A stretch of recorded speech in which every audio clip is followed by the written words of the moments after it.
Voilà, bonsoir madame, bonsoir monsieur, très heureux de vous retrouver ce soir, une fois de plus, dans le cadre de notre émission Point de vue qui reçoit aujourd'hui Lambert Mende Omalanga, figure bien connue, plusieurs fois membre du gouvernement dans ce pays et actuellement député national et il est membre de la commission des relations extérieures au sein de cette même assemblée avec lui.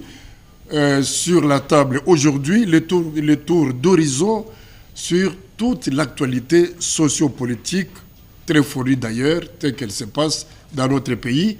Merci, honorable Mende, d'avoir accepté notre invitation ce soir. Alors, la première question, la question introductive que je m'en vais vous destiner, c'est l'occupation de Bunagana, la cité de Bunagana.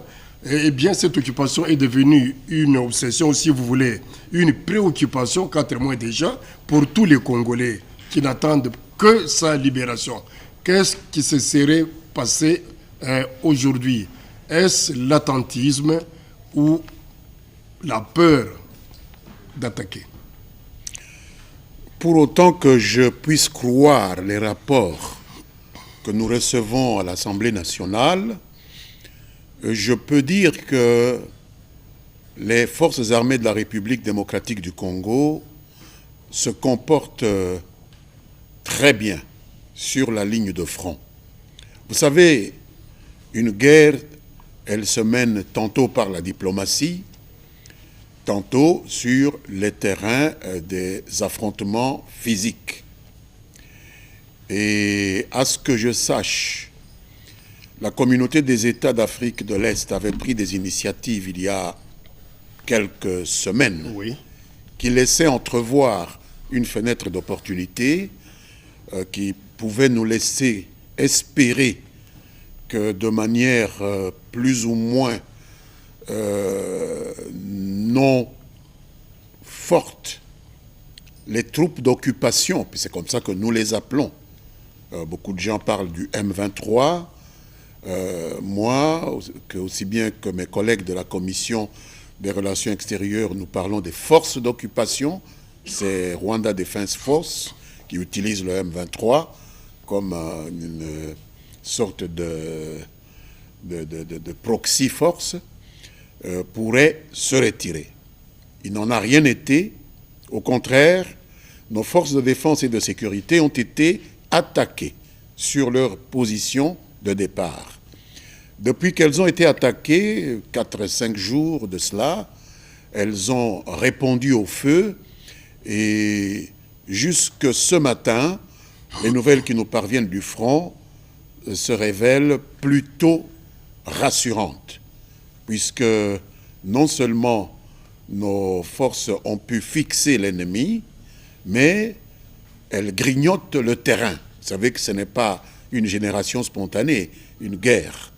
On grignote le terrain, il ne s'agit pas du tout venant. Ce n'est pas le M23 qui se bat contre les FRDC, c'est le Rwanda Defense Force. Et derrière le Rwanda, il y a toute cette coalition de personnes qui utilisent ce pays voisin comme moyen d'avoir accès à nos ressources sur lesquelles s'exerce une très forte convoitise et qui donne beaucoup de moyens logistiques à cette armée rwandaise pour tenir la dragée haute au FRDC. Alors, à propos de cette reprise des hostilités, vous avez dit il y a quelques 4-5 jours, Kigali ne voit pas les choses de la même façon. Par contre, le Kagame pointe du doigt les FRDC d'être à la base de cette reprise de la violence. C'est une sauce que Kigali continuera toujours à nous servir. Personnellement, j'étais associé aux efforts du gouvernement congolais pour le rapatriement des éléments des FDLR, c'est-à-dire ces fameux rebelles hutu-rwandais qui servent de prétexte à l'armée rwandaise pour justifier les différentes promenades disciplinaires qu'elle entreprend de temps en temps en République démocratique du Congo, dans une sorte de mise en œuvre de ces visées expansionnistes et hégémonistes dont nous savons qu'elles sont plutôt triviales. Ça n'a rien de sécuritaire. On veut mettre la main sur des ressources minières parce qu'on trouve que le Congo est trop riche et qu'on peut venir se servir sur la bête presque sans contrepartie. Et donc, nous avions déjà à l'époque du président Joseph Kabila initié avec le Rwanda une opération conjointe de FARDC avec l'armée rwandaise. Oui. Beaucoup d'éléments FDLR ont été rapatriés. Moi-même, je me suis retrouvé à Kanyabayonga pour conférer avec les responsables des FDLR qui rentraient chez eux. Mais nombreux sont restés sur le terrain. Mais beaucoup sont partis. Oui.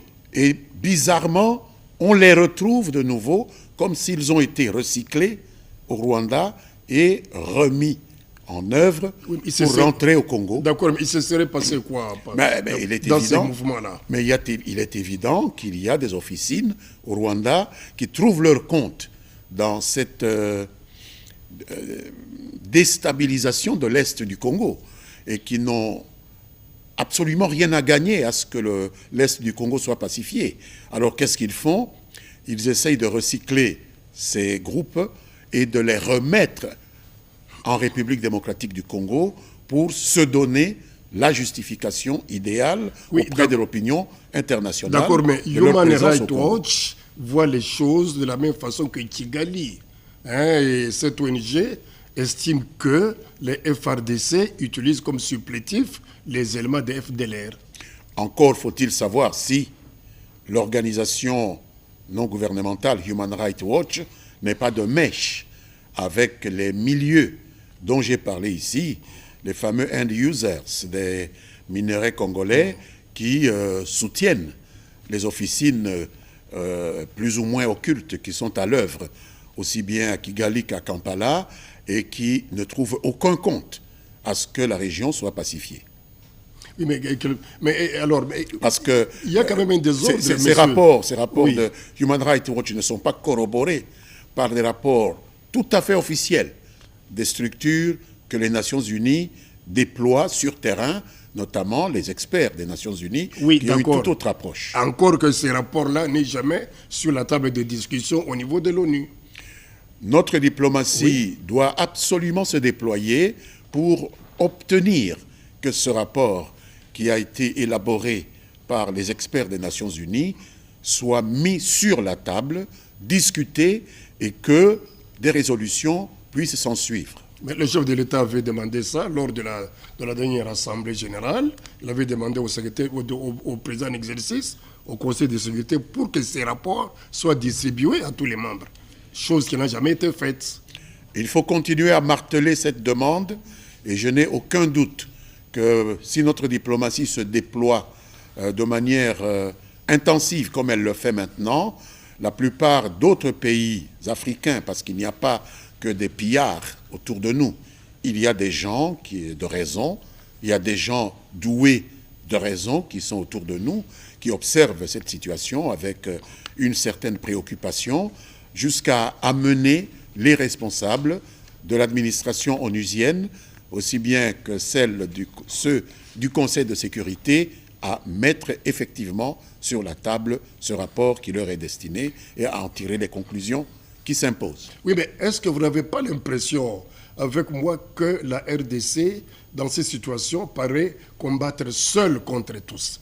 Puisque nous avons l'impression que derrière notre pays, il n'y a aucune force en fait capable ou disposée à pouvoir intervenir pour mettre fin à cette agression.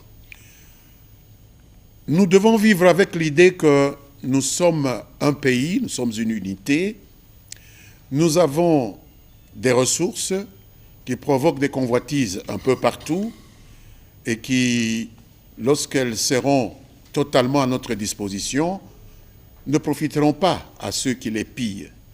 Et que ceux qui ont aujourd'hui la possibilité de pouvoir participer à ce carnage, à ce pillage systématique, se mobilisent avec beaucoup d'énergie et que peut-être ceux qui ne sont là que comme des observateurs, peut-être de bonne foi, n'ont pas nécessairement le dynamisme nécessaire pour sortir de leur train-train quotidien et venir à notre rescousse, il nous appartient de les secouer, mais la première ligne de défense, c'est la nôtre. C'est nous-mêmes qui devons nous mobiliser, parce que c'est nous qui faisons l'objet de cette animosité. C'est nous la cible principale et il nous appartient de nous défendre sans nécessairement attendre qu'une coalition se forme par je ne sais quel miracle de la charité internationale aux côtés de la République démocratique du Congo. Oui, mais on voit les Français, par exemple, au Sahel,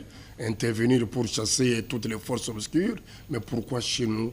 Pourquoi deux poids, deux mesures? Je ne sais pas si le point de vue des populations du Sahel est celui que vous définissez.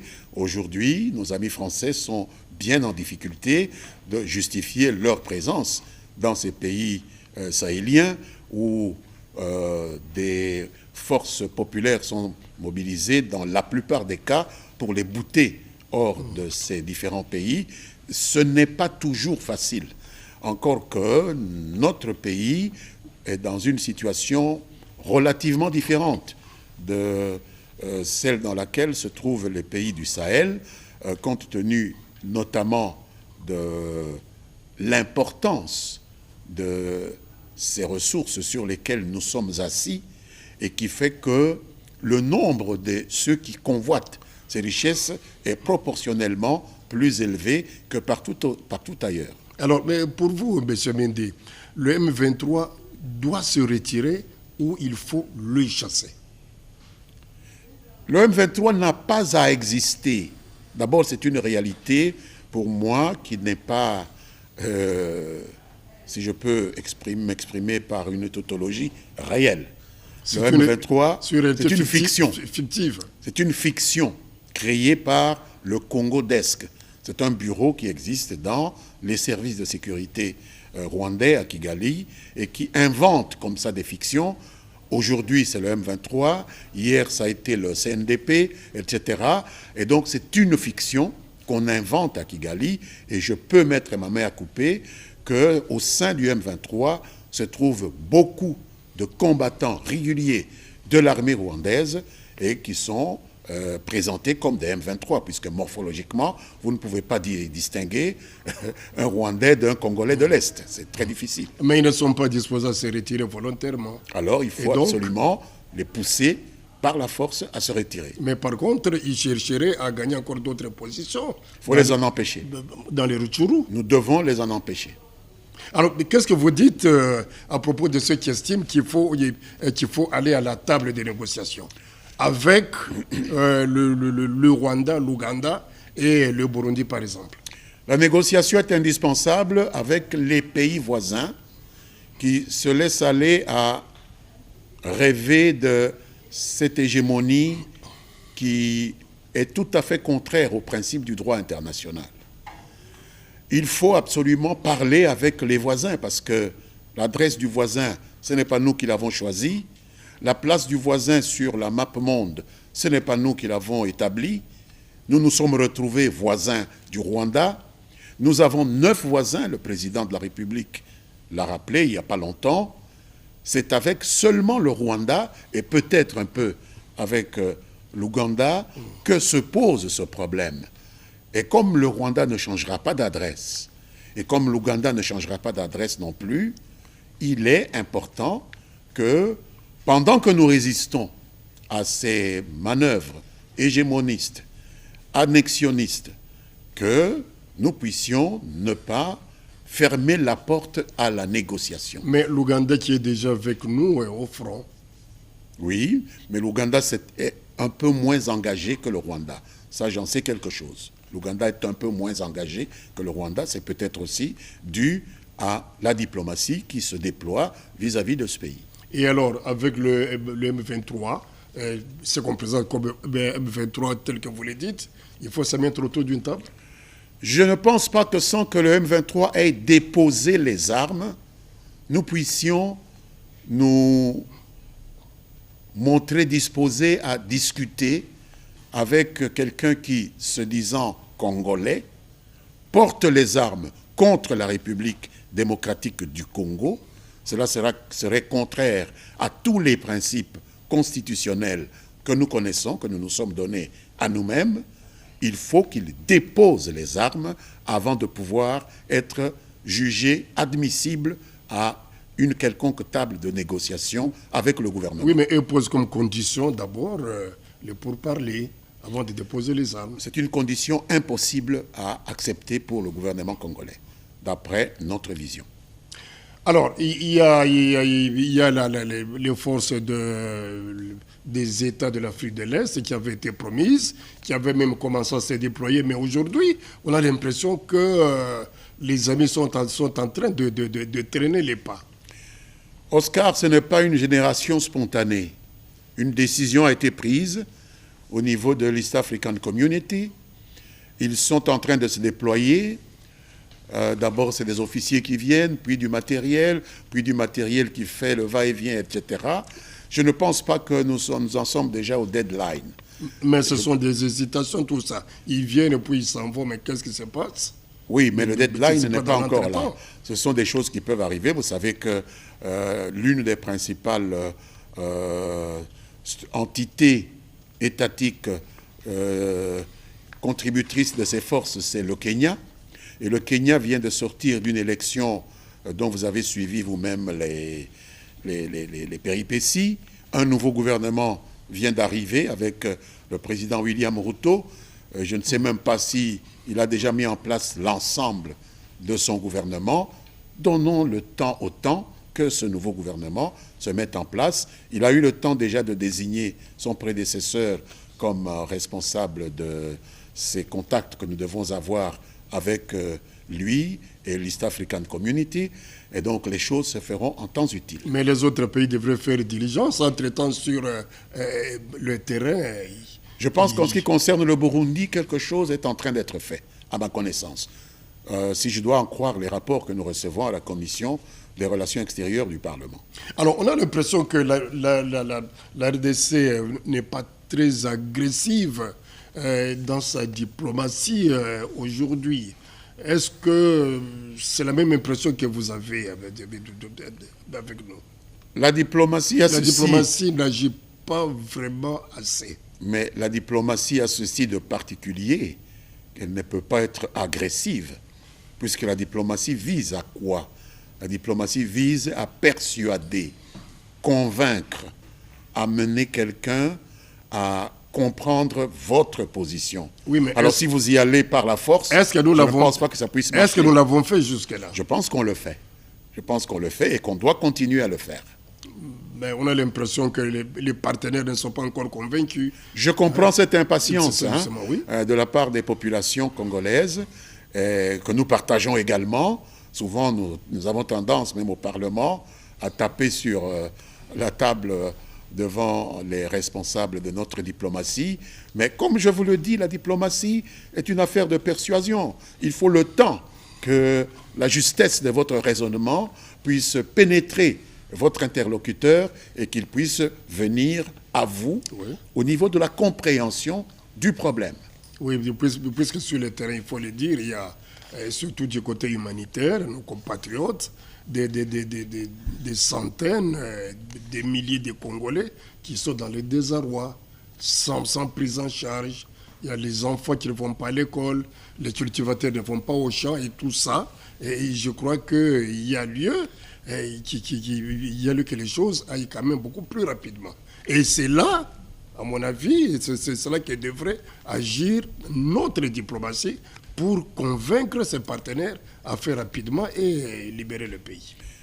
Je pense plutôt que dans l'attente de cette conviction qui pourrait être partagée entre nous et les partenaires auxquels nous nous adressons et le moment M où nous nous trouvons aujourd'hui, il y a des devoirs que seul le gouvernement congolais, seules les institutions publiques congolaises, j'allais dire, doivent entreprendre.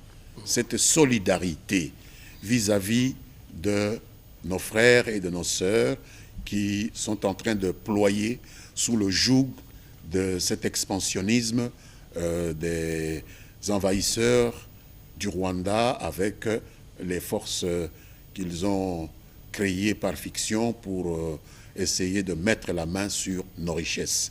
Il faut imaginer des formules qui permettent à nos frères et à nos sœurs de pouvoir vivre pas aussi décemment qu'ils le faisaient avant cette guerre, mais le plus décemment possible.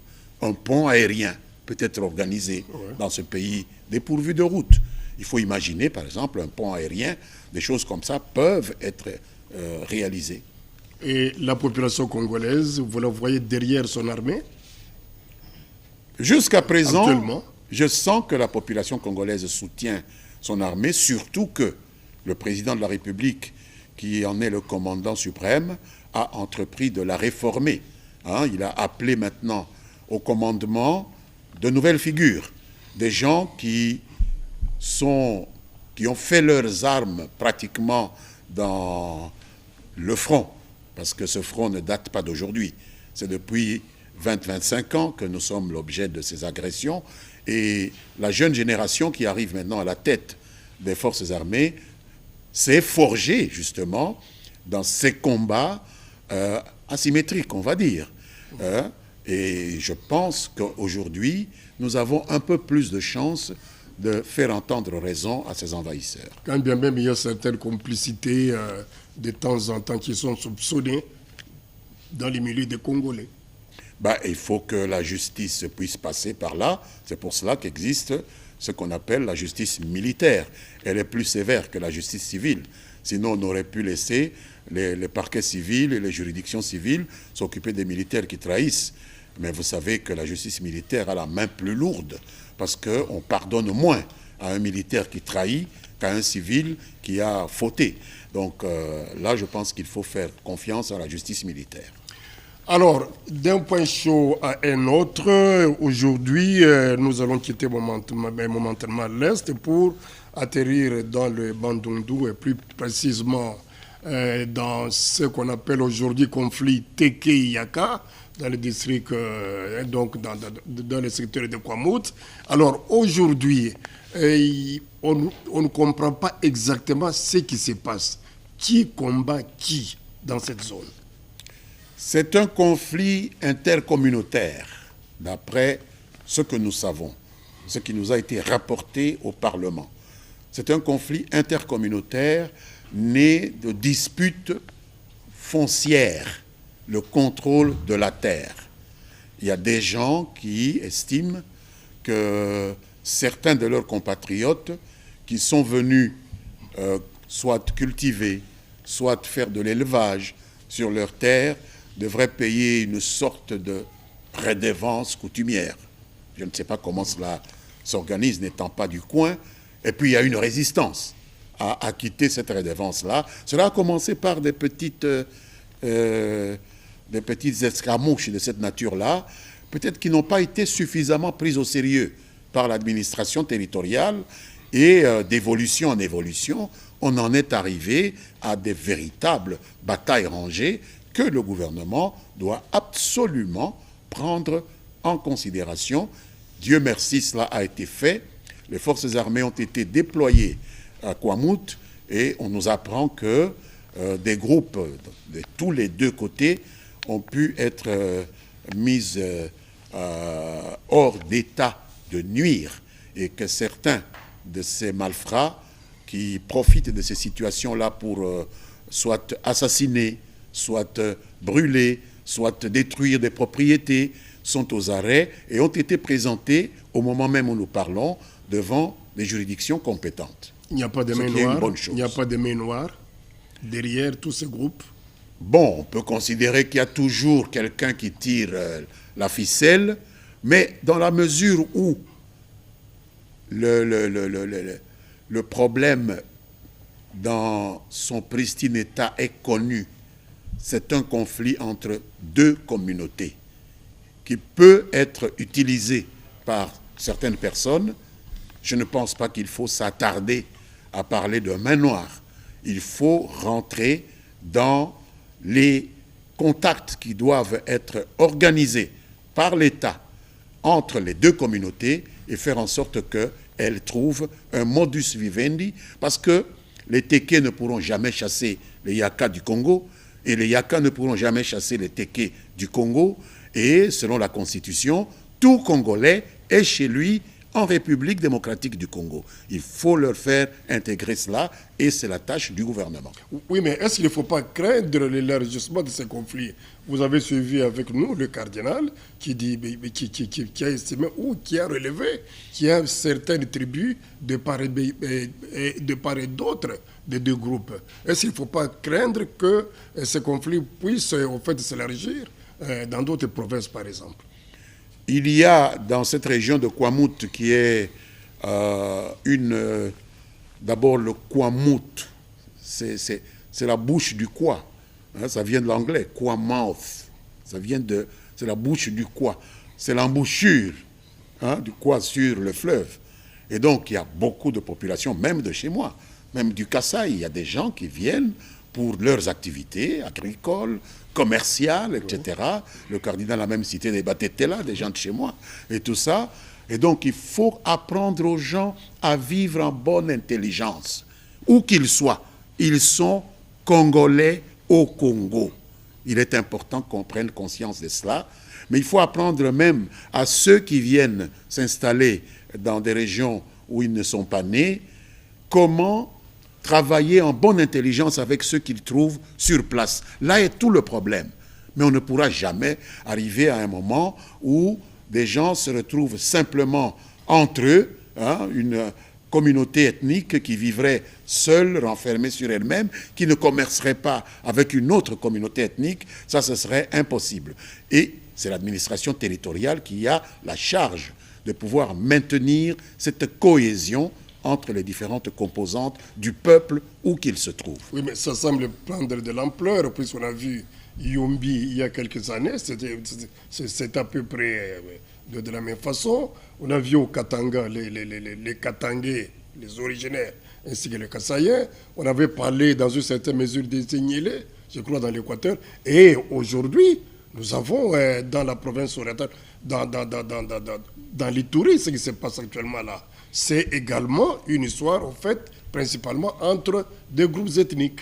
Est-ce qu'il ne faut pas craindre que de telles situations ne puissent embraser tous les pays, finalement? L'État ne peut pas vivre dans une situation de crainte. L'État doit assumer ses fonctions régaliennes, parmi lesquelles il y a la justice, qui doit être rendue. Vous avez parlé des situations qu'on a observées ici et là.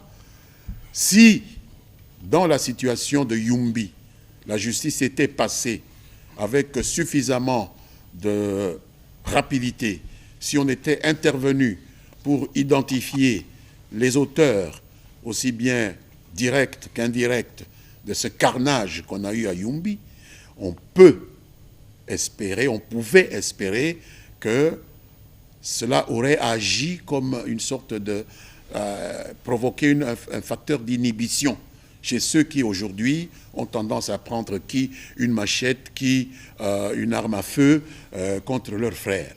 Et maintenant, dans la situation qu'on observe à Kwamouth, il faut aussi que les technostructures judiciaires se mettent en branle, qu'elles soient civiles ou militaires, pour réprimer avec le plus de diligence possible les auteurs de ces actes répréhensibles que l'on observe à Kwamouth et dans les endroits que vous avez cités. Alors, dans ces climats, nous allons parler élections. Est-ce qu'on ne connaîtra pas de perturbations dans tout ça? Les élections, avec des points chauds par-ci, par-là. Les élections ont toujours eu lieu dans ce pays au cours de ces dernières années pendant qu'il y avait des points chauds. Moi, je suis parmi ceux qui sont convaincus que nous aurons des élections dans les délais constitutionnels. Et pour vous dire, en ce qui me concerne, moi personnellement, comme acteur politique... Oui, mais qu'est-ce qui vous fait dire ça? Je constate la manière dont la centrale électorale fonctionne. Elle a tirant les conséquences des problèmes connus que ses prédécesseurs, les animateurs précédents des administrations électorales avaient observé, je constate un peu plus de professionnalisme au niveau de la Commission électorale nationale indépendante.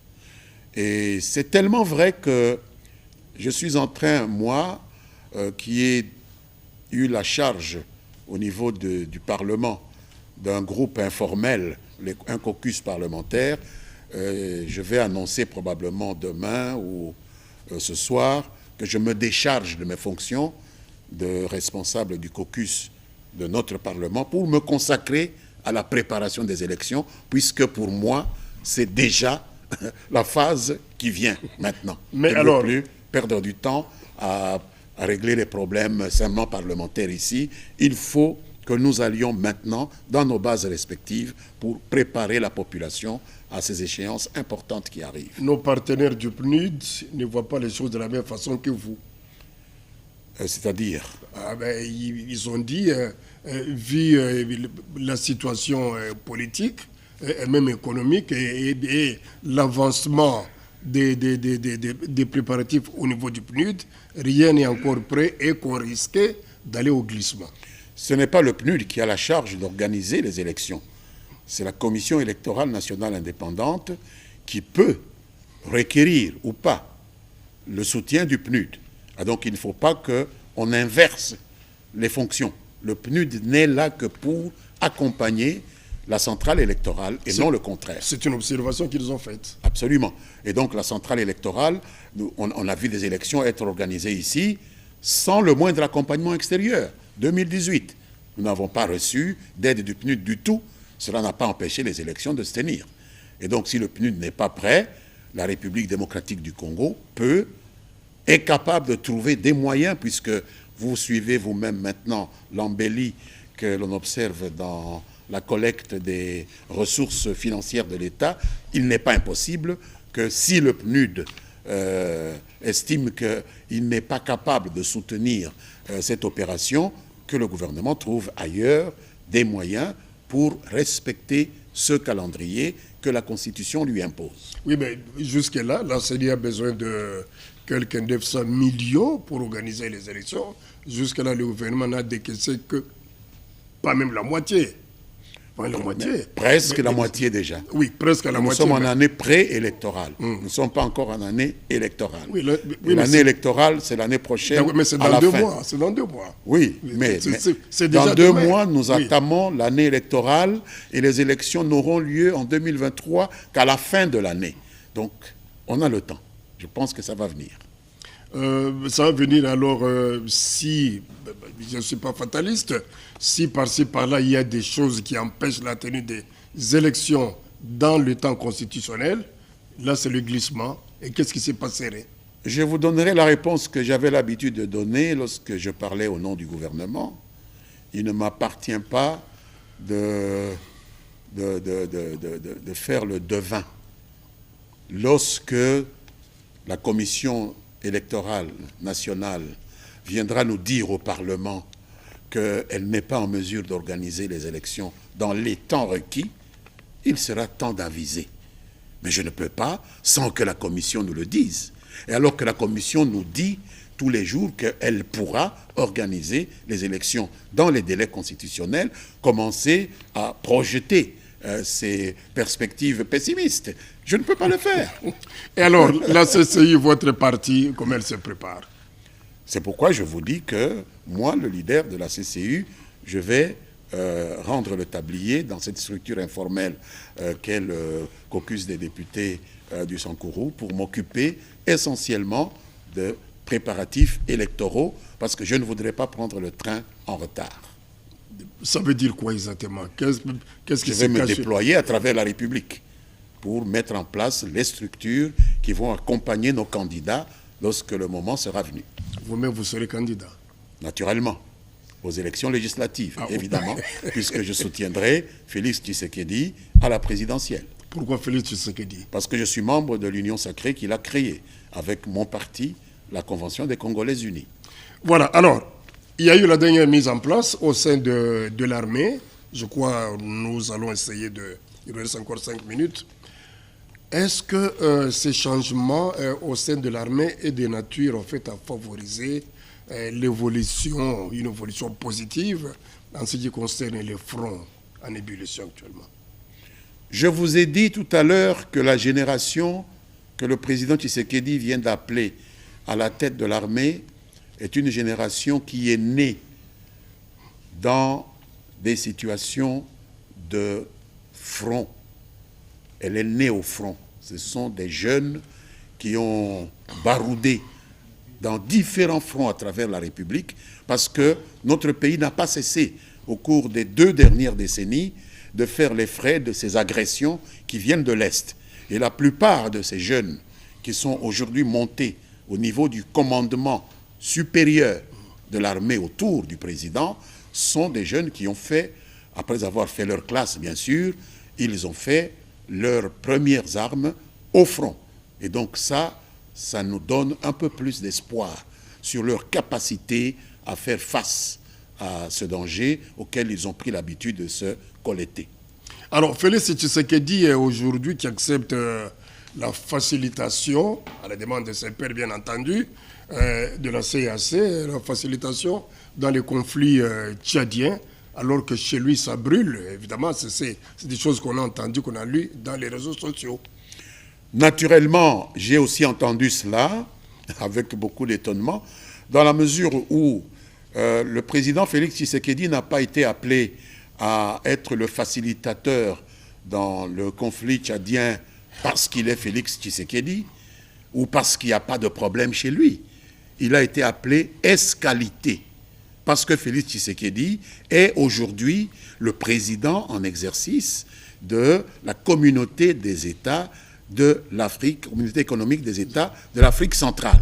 Et que le Tchad, comme la République démocratique du Congo, appartiennent à cette CEAC.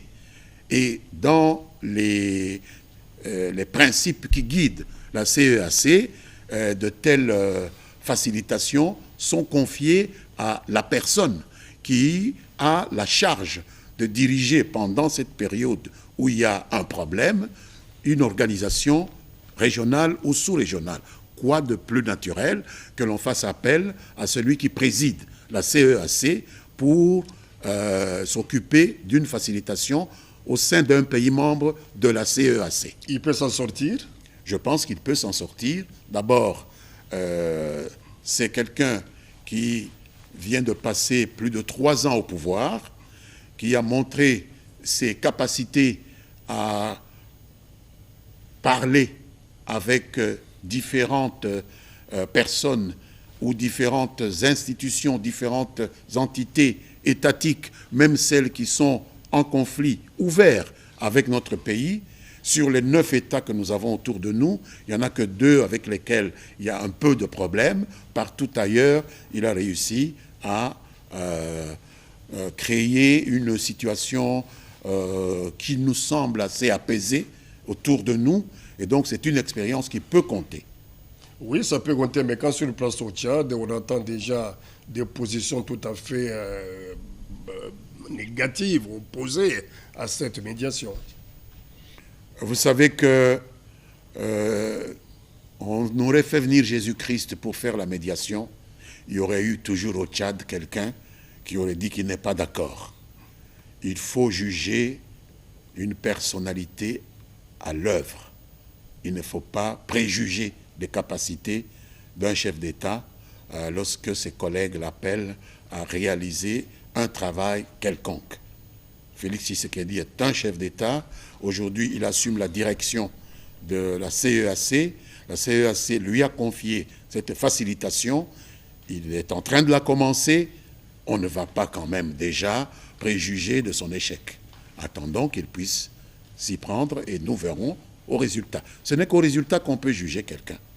Alors, on termine par le budget. Bientôt, vous allez, au niveau de l'Assemblée nationale, passer au débat de ce document qui vous est déjà proposé. Dès demain. Dès demain déjà, merci. Alors, est-ce que la population va y trouver son compte?